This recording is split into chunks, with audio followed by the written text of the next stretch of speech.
is supposed to be a 2v2, turn it into a 3v2. Look for these sorts of dives that could put Zeros behind, because that really is the FPX specialty, and that is how they snowball their games. And that's why I want to see GAM get there before the 3v2 becomes a possibility. Make it happen early, and make it happen in the draft. Now we'll see. For now, just the Xayah and the Pantheon banned away. Pretty stock standard from what we've seen so far in the tournament. The Ryze, though, feels like an immediate takeaway from DoinB. And the last time these two teams faced off, the Qiyana, rather, was left through the ban phase. Went to the second phase on FPX's side as well. Of course, that went into Tian's hand to great effect here. So, personally, if I am GAM, I'm either getting rid of that or first picking that for myself, because I think Qiyana is absolutely busted on the current patch. Definitely a strong champion, but there is a lot of other things to worry about as well. If you're concerned about, giving LWX his favorite champion in Kai'Sa, where he was 10-0 throughout the LPL. Obviously, they're heavily targeting DoinB. The Kayle, the Ryze, his last two games, yes, there was help when he was playing the Kayle, but he did end up laning phase ahead of a Jace who went Ignite, who went Airy. He was taking his plates, and he was scaling really well into that game. So certainly are worried about what DoinB could do to them. And I loved Renekton first pick coming in from Zeros, giving him a little bit more fuel for the fire to go toe-to-toe with Gimgoon on the top side of the map, because while he looked like he was building a massive CS lead on that Kennen, Gimgoon was still finding those solo kills. Yeah, he really did turn that matchup right around. I also think that this is a lane that is super strong for 2v2s when you bring the jungler and get him involved as well. Now, FPX did leave open the Nocturne that they banned last time these two teams faced, so I wonder if Levi wants to go for that. I personally don't love that pick. I see Qiyana open. I see early game champions like the Lee Sin having higher priority here, just because I think you have to bust FPX open in the early game. And it's interesting now that we're seeing the Nautilus hub over. Kai'Sa Nautilus, obviously an incredibly powerful bottom side of the map, but it does mean leaving the Qiyana up and available for Levi to take away if he wants. You've also got to remember that Nautilus can easily be going mid for DoinB. It was one of his favorite champions playing AP Nautilus. We did see Crisp already run it in this tournament, though, and he played it a lot in LPL, so certainly surprised if it go to bot. But we are going to get Heimerdinger, and I'm expecting this to go down to the bot lane for Xin. And I wonder if they want to put a Morgana next to it. Of course, we saw that duo played earlier on in the tournament, but against something like Nautilus, if you want to run another, mage in that bottom lane to have push, to be able to thwart the all-in attempts of a Nautilus, that definitely could come out later on in this draft. I think that makes a lot of sense. It's also going to allow them to play away from their bottom lane. You can play Heimer, fairly self-sufficient. You have the Kled, you have the Renekton, so very aggressive solo laners here for GAM. And we just now need to see some sort of a strong early game jungler for Levi to be able to pair up with these guys and really bring the aggression to FPX. And I love Kiaya's Kled, man. Seeing those outplays in the mid lane, watching him get the perfect remount at the perfect time to find the 1v1 kill was incredible. And to see him potentially do it against DoinB, the OG master of Kled mid, would be incredible. That's what I'm wondering. Is this mid lane Kled? We saw Kiaya play it last time, but they still could flip between both the Renekton and the Kled here. Depends how aggressive they want to be into this GP. Yeah. Because Kled early game can be very effective into Gangplank. Gimgoon, though, I think one of the best Gangplank players in the world. This is his best champion, and he really is good at withstanding these aggressive matchups and helping to snowball LWX on his Kai'Sa on the bottom side. I really like to think of Gimgoon almost as an impact-style player, but perhaps even better and really strong mechanically. And that's always a scary thing to face off against. Now, looking forward in this draft, great bans coming through from FPX here. Two mage jungle bans here. AP junglers. Now the Gragas is left open. I think Tian might want to pick that up for himself, because when you show two, AD solo lanes, you almost always want to put a mage into the jungle. Otherwise, those solo lanes just build ninja tabis and you're pretty useless in the 2v2. That can be problematic, but having Heimer in that bottom lane, it's not going to be a physical damage marksman down there. So as long as you get to that team fight stage, I don't think it'll be too bad. And despite us talking about the strength of Morgana, it did remain untouched. The focus instead very much on the jungle role. As predicted, Ender, the Gragas is locked in. All three popular AP junglers have now been taken away. We kind of have to dig deep into Levi's bag of tricks if you wanted to find anything. I mean, if he really wants to go ham, it'll be the Olaf here for early game domination when you have two very strong solo lanes as well. That could be a great setup here for Levi if he wants to look to snowball against Tian early in the game. This could be Shen support here from Slay.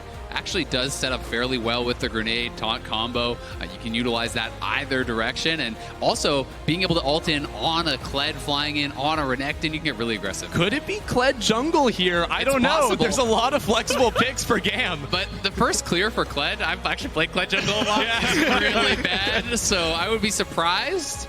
I think we are going to get the Lee Sin. and just round out what is a very exciting, very aggressive comp here from GAM. They are excellent at utilizing these ultimates to engage, and Nocturne seems to make sense, right? Nocturne, Shen, that pairing is great alongside the Kled. Renekton getting the speed up from that Kled ultimate also to follow into these team fights and dogpile in onto FunPlus. And replicating so much of the success that we saw versus J-Team. Yes, they no longer have a Kai'Sa, but they've got the Shen, the Nocturne, and the Kled to allow you to run face first into your opponent and start a fight whenever you want. The only weird thing about this draft is... Oh my god, it's Malphite! It's Malphite! All right, we got hard dive versus hard dive. It's all about the team fights. Okay, Malphite is incredible into Kled. As Malphite mid lane. Yeah, as someone who's played a lot of Kled, this is one of the most obnoxious matchups here.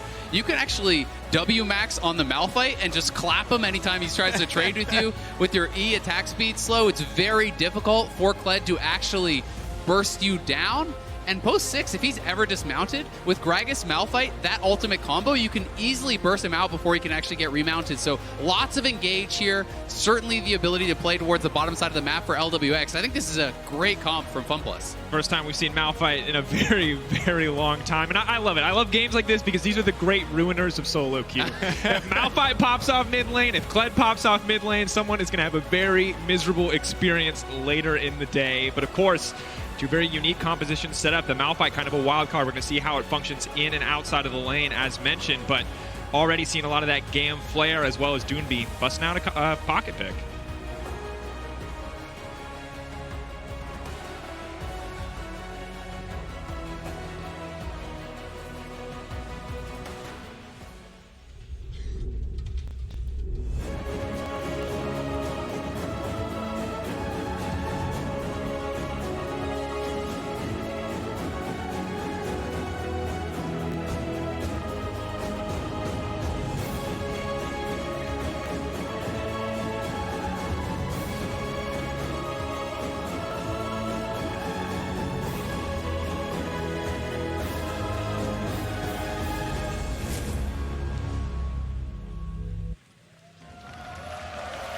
Here we go, ladies and gentlemen. GAM versus FPX, the first game in a day of deciders for Group B. Two teams will leave today empty-handed. Two more will move on to the quarterfinals. I've got to take a look here at the mid lane. Grass, to me, is going to signify that it's very likely tank Malphite. I was wondering if it would be AP or tank or maybe some sort of hybrid. That does remain to be seen, but generally, with the grasps, you are going to be building defensively. And with triple AD topside, Nocturne, Renekton, as well as the Kled, tank seems very effective. I mean, we're going to see a lot of Ninja Tabis in this game. You know, I mentioned it in the draft earlier on, but that's definitely something that these the side of FPX should be going for, just sort of absorb that all-in threat. And as we look even further forward, I think that both comms are super focused on diving in, right? You know, looking at the team fights. There is some side lane pressure, I think, for GAM, you know, potentially unlocking this Kled, but both teams should be diving in. And that's where I'm sort of skeptical about this Heimerdinger pick for Xin in the bottom lane, is because that's not a champion that wants to go forward. Yes, you do have some long-range tools, but that guy wants to sit back and have you run into his towers. I guess he's going to be trying to perhaps back them up with the ultimate grenade, which has pretty good range. And also, you could end up with these split fights, and that's something that GAM is often very good at. If you have the melee champions diving in, and you're actually getting dove on by Doonby and some of these other champions, you can ult turret, you can drop into the Zonias and try to survive. I guess in theory, if Levi pops the paranoia in the middle of a fight, you don't actually see the grenades coming towards you. So instantly out of the fog of war, that long-range spell is just going to be able to CC you and make you have a pretty tough time. One little thing I want to watch here is they actually gave the ward kill over to Zero, so he will get level 2 one creep faster than perhaps Gimgoon is expecting. So has hit level 2 and want to see if he can get a good trade. And of course, when we talk about this matchup, we so often are going to be looking at topside, given how the last matchup played out. And for Zeros, the pressure is on him. He's on this strong early game champion. Gimgoon always has that scaling to fall back into. So need to see him get some work done here in the early lane. And for now, it is just a bit of pressure in his favor and moving down potentially to place a bit of vision. Now, looking at this early game jungle pathing from Tien, it's a little bit surprising to see him take the Raptors and the red buff, but not actually go for the Krugs. The amount of experience that camp gives you very early on to the matchup is super, super valuable. But maybe just wanting to get down towards this bottom side a little bit faster because that lane is pushing. Yeah, he could be expecting Heimer to just be trying to push for plates. And if Heimer did do that, you have the gank assist here from Nautilus, the ability to get on top of these guys and maybe punish them. Of course, you see in the mid lane an interesting trading pattern. Just so hard for Kled to sustain a trade, even with Conqueror proccing. Just the attack speed reduction on the ground time there for Malphite makes it now. And now that he's demounted, Kia is going to have a much harder time in this lane phase.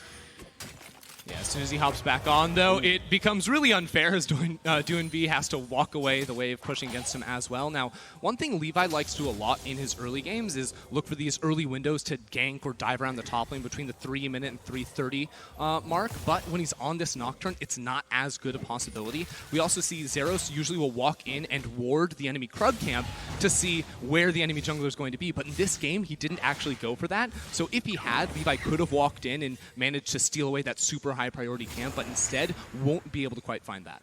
And for now, it has been, all things considered, a relatively passive game. Usually in a GAM game or an FPX game, I kind of expect a gank on first rotation, but both junglers seem to be okay farming up. That might change, though, as Gragas has now back, gotten those boots, gotten that Predator. Got to keep our eyes on TN to potentially make a first play around the top side as he moves towards those Krugs. Yeah, you could see a lot of blue side assist pings over onto those Krugs, so it seemed like they were debating if they actually wanted to try to invade there and perhaps meet Tien, but we do see Levi just go back to base. He's going to take the reset, grabs his challenging smite and a longsword, and the duel there should be heavily in his favor. Yeah, it's the weakness of going for the Nocturne as opposed to a Lee Sin as well, because Nocturne doesn't have any way to, traverse over the walls and get out of that situation, so it would have been a very risky play for him to go to. Nevertheless, this should be an experience plus clear for Levi because he went for his Krugs earlier on. Krugs on their first spawn give you 30% reduced EXP and also reduce even more for the level you are above them. So Tian got much less off of his first Krug clear than Levi did here, so Levi is going to be powering towards his level 6 mark. And that's very important because it's all about level 6. I mean, if the Malphite didn't already give it away, the Gragas, the GP, you've got a Nocturne, you've got a Kled, the Heimer, pretty much everyone wants to rush to level 6 as quickly as they can. And I think for the side of FPX, have to respect the potential for this Nocturne to come out of anywhere.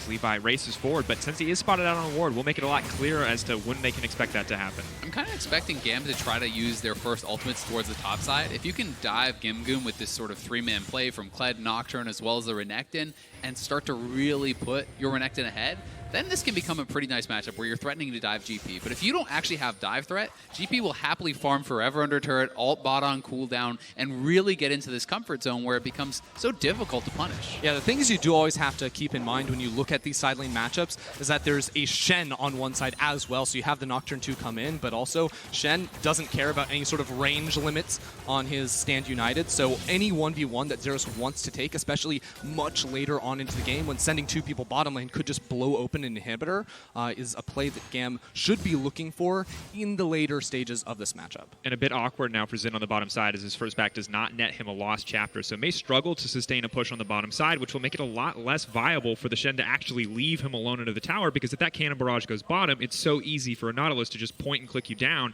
and finish the job. One thing to note, though, is he does still have his teleport, right? Whereas LWX did commit, so we could see Xin go back for a base in a couple hundred more gold or try to just expend all the mana and maintain push and then use teleport to really get an advantage and try to lock LWX in lane.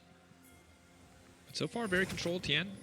Looking into the mid lane, obviously Kiaya very close to dismounting, but has level 6 now. So Levi's about to hit level 6 off minions. That's why he's coming mid lane, so he can sort of cheat that. If Doinb goes in, that would be a disadvantage because Tian is behind. So now that window has opened up for Levi to make a play, and that's why we see a big trade up topside. Zeros just popping the ult there, but won't get anything else. GP, of course, with his ult still available. Zeros potentially a little bit too eager. Will give him priority in the lane, will force GP under that tower, but no follow-up means GP comes out on top. So checking in on these builds thus far, Doinb is actually going for the W max here on Malphite. He is going to be going for a Sunfire cape, and when you do hit that Sunfire, your trading it becomes really, really powerful. It's super easy to actually just keep the Sunfire burn up on a minion, so you always have a grasp ready, and look for essentially these 4-second trade windows where you're getting a grasp at the start and at the end of the trade, and you almost always will come out HP positive against Kled in those types of trades. Yeah, he is coming out positive in those trades, but when we look at actually how the lane is playing out, down a little bit in CS, a wave and a half currently at the moment. It seems like Kiaya has a lot of control over this lane as well, especially now that he has himself the Tiamat should make clearing the alpha wave a whole lot easier, and that's when we look to maybe unlock these types of roams, because if Doinb's teleport is down, it's always going to be Kiaya's Kled that can get to these side lanes first, and the follow-up is always going to be late. So that's what I want to see GAM utilize in the next few minutes in this timing window where they have the ability to close the gap super, super fast. Doinb, though, moving down to the bottom side, will not be spotted out. Now the Shen needs to walk away. Slay needs to get out of there. Has already taunted out. The Kai'Sa now coming in. Doonby, is he going to just force the ult? I don't even think he needs to, but he's going to go in and take the kill anyway. That's mine, says Doonby. I'll take that one. Nice first kill pickup. Yeah, he's going to get the reward for the long walk down. The rotation doesn't have to be fast when it's effective. Yeah, well, when you rotate after the enemy mid laner goes for a reset, you do then take control over the map, and that's exactly what we saw with the control ward in that Pixel Bush 2. He knew he wasn't going to be spotted on that long walk. And I think this is one of the strongest things about FPX is when they do call for these dives, they don't really hesitate. There's no kind of waffling back and forth. Do we go for it? Do we not go for it? As soon as Doonby is in range, he's just going to ult. And you can see the ult placement was maximum range to the left that could be to still hit the Shen where he would be. So if Shen dodges back to the right, he's dead to the Kai'Sa. If he tries to flash over, he'll still get hit by the other side of the ultimate. So really well placed. Now here comes the dive top lane. GAM want to reply here. They will see Kiaya coming over this ward, but they're coming in on the loop, and Crisp won't get there in time. Good bit of vision immediately. The ultis are now coming out. They know the Kled's on the way, but not 100% sure. There he is. And Gimgoon now trying to escape. Still alive for now. Trying to buy a bit more time. He does get taken down. Kiaya going to grab one. The Nautilus may have just given him his life. Crisp now has to walk out of this coming. TP burned. Ulti comes in as well. Crisp slowly but surely getting cut down. Levi not going to take tower aggro. The D-mount comes in. Gragas on the way up, though. Might be able to just grab a kill. That's going to do it. The fear will not proc. The knockback is there. The remount. Kiaya will get out to safety. Still a good play, though, for GAM. They're going to be getting so many of these minions into the turret, perhaps taking down some of these turret plates. But it is LWX who is kind of the big winner here, and they're trying to redive. Bear trap on a rope. Pulls back. Pulls up the turret. Tien overstays and gets taken out. I love that punish for GAM. Tien wanted to go back to pick up this huge wave that was bleeding out to the turret, and he gets killed for it and doesn't even get the trade kill back. GP's now down 30 CS. Yeah, that is absolutely rough for Gimgoon on the top side. Xin able to pick up a turret plate during that push, but at the same time, LWX had an open lane down bottom side because Doonby couldn't find the rotation. He didn't have TP, didn't have his ultimate, so GAM actually called up Slay to hold mid lane, which meant LWX on the Kai'Sa was able to funnel some gold on towards himself, and he's going to be 400 gold up in this matchup over Zen. But in Champion Select, we talked about if GAM want to win this game, they need to open it up in the early game. And it's not 100% opened up yet, but that was an excellent start for the team overall, and I think they're more than happy to give up some gold to the Kai'Sa in exchange for a play like that. You've also got to look back to their previous game where they got absolutely demolished by FPX. It was the fastest game of the tournament, and this is a competitive game we have here. The gold is fairly even. No dragons have been taken on either side, so I think GAM can be pretty happy with how they have performed thus far. Yeah, and as we're looking at those gold differences, it's 700 in the lead for FPX, but there's actually a 700 gold lead between these two supports. Crisp is up that 700, so not going to be the most effective there as he unlocks the fully completed support item, but won't be that much of a difference when we look at the real carries on this team, which are going to be the solo laners and the junglers. Now and the ADCs too. Everyone besides the supports, really. A lot of damage threats in this game, or an ult threat if you're Doonby in the mid lane. But Cloud Drake will go over. TB now being used bottom lane. Tien can make his way in, of course. Checking in on the rest of the matchup. As predicted, double Ninja Tabby, I think to the surprise of no one. Triple AD topside does make that a pretty ideal buy. Yep, and when Levi wants to look for more and more dives, the map now gets split. They're going to be even more valuable. There we go. The TB has been used, so the GP ult is up and available. He's now trying to run. Hasn't used the oranges quite yet. Malphite on the way in. He gets locked up. Not quite under the tower, however. Zeros does look like he's going to make it out. The Shen now coming in. Are they going to commit to this play? Doonby now stepping forward, but out of mana, and they are going to back off. Doonby's teleport was so damn fast there to be able to actually sense the dive and get it off before the Nocturne ult actually locked him out of being able to teleport into that top side. That was incredible. But can GAM get more off this? Here comes Kiaya. There's only 2 under the tower. On the way in, that's the charge. Doonby first in line to get knocked out, and it looks like he might just be able to get out. Flash burning down. One more under the tower. Will anyone drop from the side of GAM? GAM doing his best to outplay, but there's simply too many members. Kled gets the reset on the tower aggro. He will grab the 1-for-1 in the end. 2-for-1 in the favor of GAM. GAM winning out huge right there. They lost the tower, and they must force that play in the top side of the map. They get the kills, only trading 1 back, and the hope is that they can knock this down, but plates still do a lot, and here comes Crisp. Tien buying a bit more time, knocks the Renekton into the tower, but he hasn't taken aggro. Here's Crisp. He has ulti. Crisp wants to get something done here. Zeros dashes right through. They'll try to use Tien out. 3-man saving his life. Tien, though, still is just going terribly. GAM, oh no! Slay has to run. He has to flash. The hook still lands! That is disaster. A few more seconds. Tick, tick, boom, and he is out of there. Not a very effective timepiece there from Slay as he is going to fall down right after it, but great roams here from FPX, and in the long run they do get more because they got the bot side turret and are able to trade back kills in the long run, but GAM is really turning up the heat here and playing very, very aggressively. It's such a heartbreak for GAM, though, because the initial fight goes so well for them, bringing up 4 members, landing the taunt onto a manaless and ultless Doinby, and then they're able to use the Kled to first pull aggro, reset it when he comes out of that mount, and then here's where it all goes wrong, because Tian has the stopwatch and Crisp is on the way. You'll see the rest of FPX actually make this full rotation up here to keep him alive. Yeah, you can see Tian called Crisp up. You know, last time he tried to actually defend the turret, he knew GAM was looking for that redive, and the Nautilus showing up was so critical. Ultimate across, the slows, and really once Kiaya was pushed out, there wasn't a ton of damage kind of left in this squad to be able to finish off Tian and the turret. And to add insult to injury, that tower survives with just a sliver of HP. Plates are going to go down in 20 seconds, and they're not going to be able to cash that in.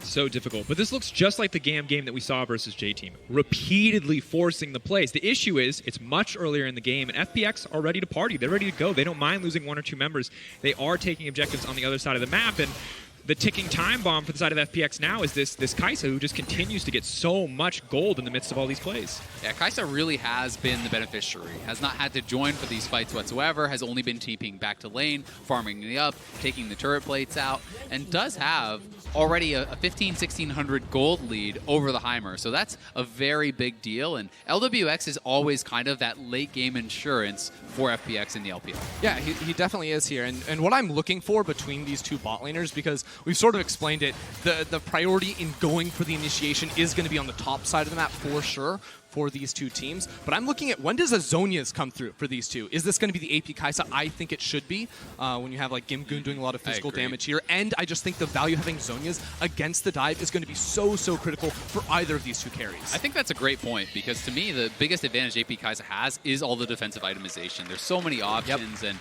the other marksmen really don't have the ability to go into for something like a Zhonya's, where if you're getting Nocturne ulted, you just press the button before the damage even hits you, and all of a sudden Nocturne is kind of screwed. Yeah, and with a Nashor's Tooth, for that CDR, you can, turbo your way towards 40%, then all of a sudden you have, that invisibility on your E super quickly. And a bigger ult shield. Yeah, and you can get it multiple times within fights, and that can really disrupt all these divers and fighters that if they can't be on top of you, they really are ineffective. Sounds like a pretty good champion. Yeah.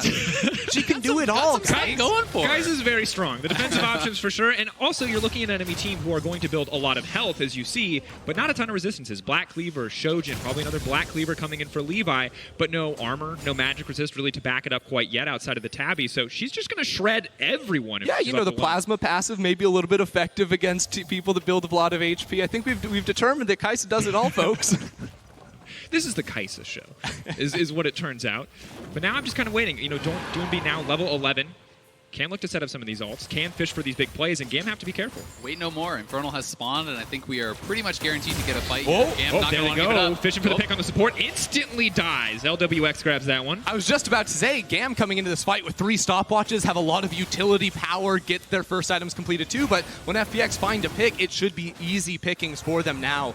Well, they're going for the 45. They still want to force the play anyway. There's a TP coming in. They're at a man disadvantage. They're trying to use the Heimer to set up. It's going to be a grenade bouncing across, only hitting 3. Zeros on the backside. The Renekton needs to get into the fight. He's moving in. LWX, all that gold. It's not going to matter. He gets shaken down. That's going to be massive now for GAM. They're turning the fight anyway. They're not concerned. They had the Shen ult. Slay is moving in. The dash forward. Crisp just now making out 60, but he misses a hook. He hooks the wall. Is he going to escape? A little bit of damage. It doesn't matter. Crisp may not die, but the rest of the team surely will. Goes in. Kiaya, the D-mount. The barrel to force it out in the end. Crisp is still alive. Yeah, and FPX is pushing mid lane. GAM is just chasing for this. Oh, Spider Knot. Oh, man. Peter Parker, is that you? He has no more mana. Does he have enough for 1 Q? There's a tower there. Zeros, you can't do this. My. You can't do this. No, he's so tilted. He's so tilted. No. They lost their mid tier 1 during that chase, so they do get a couple kills, but FPX takes the mid tier 1, they get a kill for themselves before the fight, and they get the Infernal, and that's the critical piece of information. I mean, GAM, they knew they were really strong coming into this fight. Level 11 there, you see, on Kiaya. And without the TP from Gangplank being faster, they're able to find this initiation where they instantly stun up LWX and do take him down. And then FPX have to run because they can't actually turn in fight without that sustained DPS from the backline. Yeah, Kiaya played that fight really well, landing the Joust onto LWX, then waiting for the second activation until after LWX flash to be able to follow through. And I mean, this is the stuff Tilt is made of. Between the Nautilus getting away and that. Oof. Why'd he throw his Q down instead of up. If he throws it up, it either hits him or he has to kite back down for an auto attack. It was a high effort play, Ender. Not very successful and has to be frustrating. They could have had 2 more kills in their favor. The gold could have been somewhat balanced out, but now this Herald is going to have to be clutch for the team because they do need to catch up here. These plays, despite looking like they're going in their favor, they're still falling behind in gold overall. Not going to be able to find the tower with the Rift Herald either. And you remember the last time they were playing the Nocturne plus Kled combination? It was that game against J-Team where they just kept forcing the same team fight over and over again, but weren't able to find kills because that mid lane tower was still up. That meant they couldn't fully chase forward and make the dives happen. Granted, they were on red side in this game, but this is going to continue to be a problem for them if they can't find that tower because they only have one ranged character to actually siege it down. Does become very difficult, but one thing working for them is the amount of neutral objective damage they are going to have here with the Heimer especially. Heimer can threaten things like Baron very well, so if you do get that one really good team fight where you're coming in from multiple angles and LWX dies right off the bat, you could maybe turn that into a Baron, and all of a sudden the gold lead won't mean much for FPX. But on the other side, the LPL squad really just wants to continue to spread the map to make sure that anytime GAM goes for a play, they're losing something for it, that you're going to have to pay the tax of a tower. You're going to have to pay that tax of the minions dying in that bottom or top lane. And even when the fights do start to come in, now I'm seeing responses and itemization from FPX. It is going to be that Zhonya's build coming through from LWX. He's not even going for the Nashor's Tooth, which is so often the third item here on the AP Kai'Sa. Instead, he realizes he needs the stopwatch now. That'll be up for the next team fight. And then after that, the next team fight, he should have the money for the Zhonya's Hourglass. And this really limits how GAM is going to be able to try to play out these fights, because if they can't dive and find that initial kill, then they have to rely much more on falling back onto the damage that Xin can put out.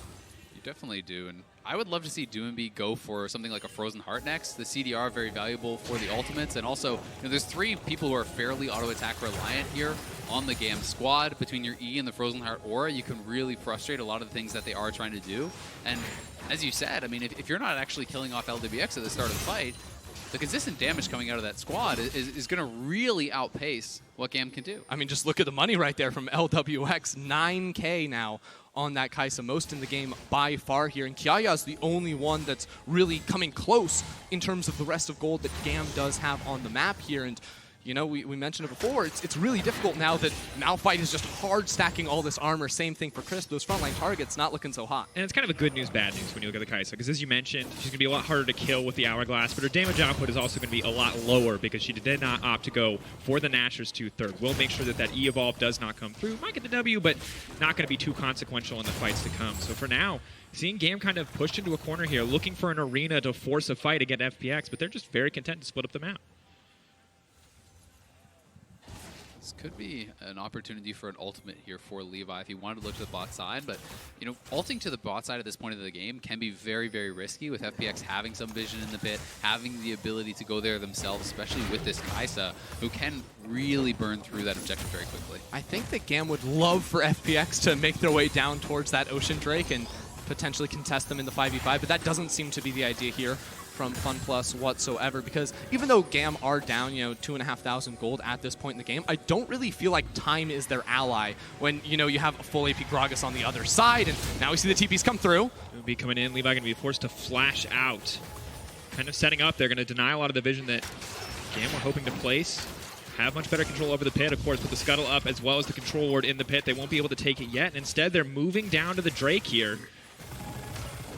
Yeah, and I think they just feel they have enough vision around the Baron to guarantee that it can't be snuck. So even if GAM comes over here, they will have time to respond. So now there's not really going to be any cost to actually grabbing that Ocean Dragon. Yeah, at most, they're going to lose a wave up here on the top side of the map. Kiaya should not be able to knock this tower all the way down, even if he does get a whole lot of attack speed off of that W passive here, but instead will have to back away. And it feels like FPX have done a very good job of controlling the entirety of the map. Yes, they do lose, windows where GAM can create some pressure, but the fact that FPX can use one TP to run through that river, put down some vision of their own to make sure that GAM can't sneak away the Baron, then transition that all the way into the bottom side of the map, you're going to see this team that doesn't rely on split push whatsoever use their TPs just to get those quick resets off so they don't have to give any time over to the enemy team to have pressure themselves. And something that I love that we're seeing Kiaya is just constantly hovering in Fog of War, trying to be a nuisance, looking potentially for a play setup, happy to keep those waves pressed in on the top side.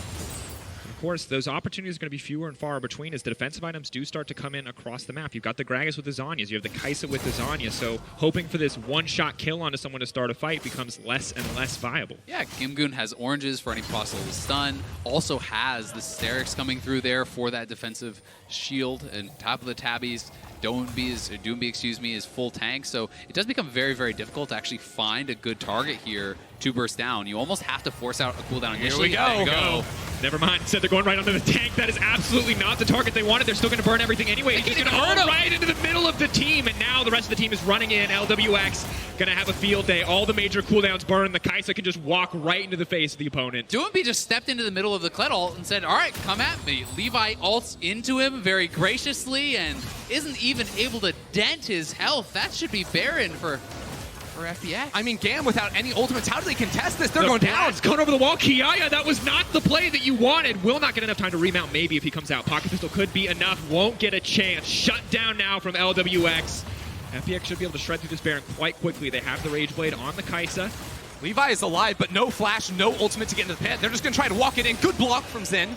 Fantastic block. Chris getting lower, Tian getting lower. Maybe they can stop this from happening.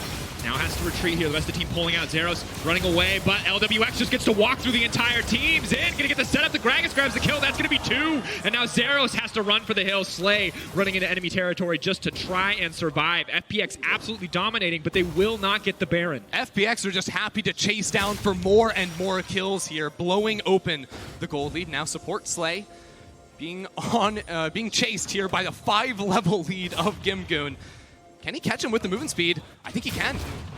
Oh, just keeps getting the movement speed off the barrels. I think he's going to give up the chase, though. Would rather have the creeps. Yeah, Slay should be able to escape here, especially with Kiaya coming in. But it is more gold in the pockets of FPX. So yes, GAM does defend that Baron and stop what could have been a potentially game-ending play. But they are falling further and further behind. The Nashor's nearly complete here for LWX. His 4th item soon to come through. Well, it just feels like with many of GAM's drafts, they draft one way to win the game. And that's not necessarily a problem when you do that one thing better than your opponents. You know, in the game against J-Team, they had a hard team fight initiation comp very similar to this one. But it was very clear that they were going to win every team fight, and it was just a matter of time that they would come out on top in this game. Now, in this game, they're going for the hard 5v5 one more time, but the backline power of LWX combined with the tankiness of Doomby just absolutely turns it out of their favor, and now they just have to keep forcing fights or they lose. Exactly. Doomby is just going to walk straight at you in every single team fight and try to force these carries to actually be attacking him so he can absorb this damage and buy time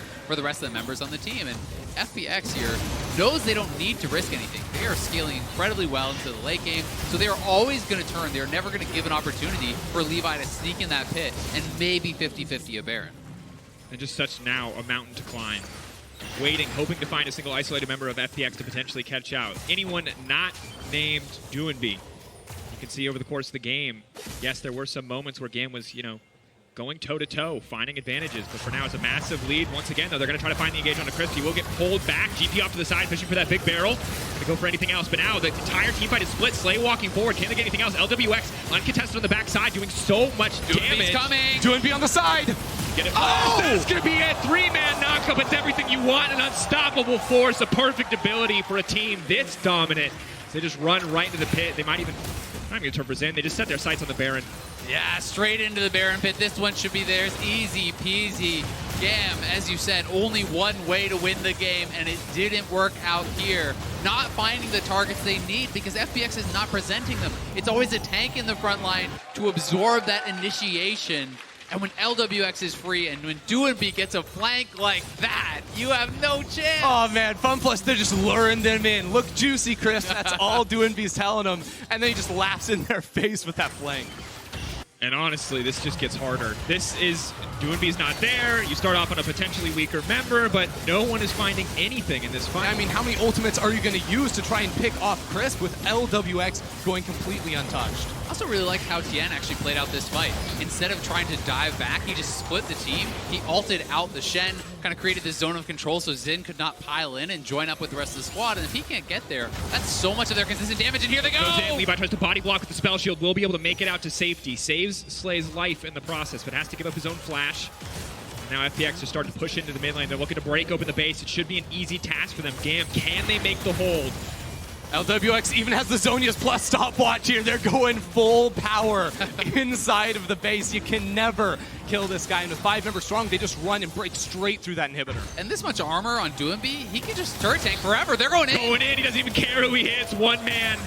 A fine target there for the Unstoppable Force. Doomby focusing instead on clearing out the towers. The only source of magic damage. The only thing that he is concerned about in these fights is the Heimerdinger. No one else can hurt him. Zero's coming back. He's on the red buff. There comes the teleport for FPX. They're not slowing down. They're trying to start the fight. They're using the ultimates left and right. Can they get anything done? But it looks like nothing is having an effect. The Gargoyles don't play. Doomby just making sure that nobody will go down. The Kaisa, untouched, only has to use both Zhonya's to survive, but that's all it's going to take. Zero's pulled out of his own fountain and knocked into the ground. That's the double kill for FPX. It'll be the game, and it is a show of force from the LPL first seed. Third straight win now for FPX in the group stage after faltering in their first game to J-Team. They really are ramping up, and you're starting to see what a juggernaut this team really can be. You're seeing them punish every single little mistake to come through from a team like GAM here, and specifically like pulling out